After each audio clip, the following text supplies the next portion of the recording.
Mkurugenzi mtendaji wa Atletico Madrid Miguel Angel Gilmarin amesema klabu hiyo haitawahi kumuuza mshambuliaji wake wa Argentina Julian Alvarez kwenda Barcelona, huku akishtumu klabu hiyo ya Catalonia kwa kile alichokiita ukosefu wa uaminifu, maadili na uwazi katika suala la usajili wa mchezaji huyo.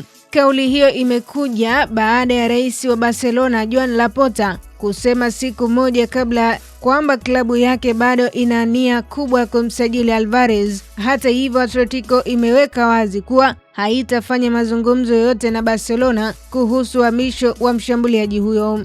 Gilmarin alitoa kauli hiyo mjini Monaco baada ya draw ya hatua ya ligi ya mabingwa Ulaya, akisisitiza kuwa msimamo wa Atletico Madrid unaungwa mkono na uongozi mzima wa klabu. Alisema hakuna mazingira ambayo klabu yake itakubali kufanya mazungumzo na Barcelona kuhusu Alvarez, akieleza kuwa Atletico imekerwa na namna suala hilo linavyoshughulikiwa. Msimamo huo uliungwa mkono kwa kauli moja na bodi ya wakurugenzi ya Atletico, ambayo ilisema hakuna kabisa uwezekano wa mazungumzo na Barcelona kuhusu uhamisho wa mchezaji huyo. Kwa upande mwingine, Barcelona haikuficha hasira zake kufuatia kauli kali ya Gilmarin. Makamu wa rais wa Barcelona Rafa Yuste alijibu akisema maneno hayo yalikuwa ya ukosefu wa heshima na ustaarabu na kwamba Atletico ilikuwa imevuka mipaka. Yuste alitetea mwenendo wa Barcelona katika suala hilo, akisisitiza kuwa klabu yake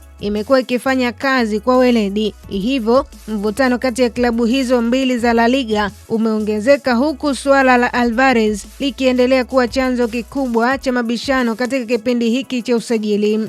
Gilmarin pia ameeleza kuwa Alvarez mwenyewe anapitia kipindi kigumu kutokana na presha ya mkanganyiko unaomzunguka mustakabali wake. Kiongozi huyo Atletico alisema anamfahamu mchezaji huyo vizuri na kumwelezea kama mtaalamu na mchezaji bora, lakini akidai amekuwa akipitia wakati mgumu binafsi na kikazi kutokana na mazingira yanayomzunguka katika suala hili la uhamisho. Alvarez alijiunga na Atletico akitokea Manchester City mwaka 2024 na amekuwa sehemu muhimu ya kikosi cha klabu hiyo.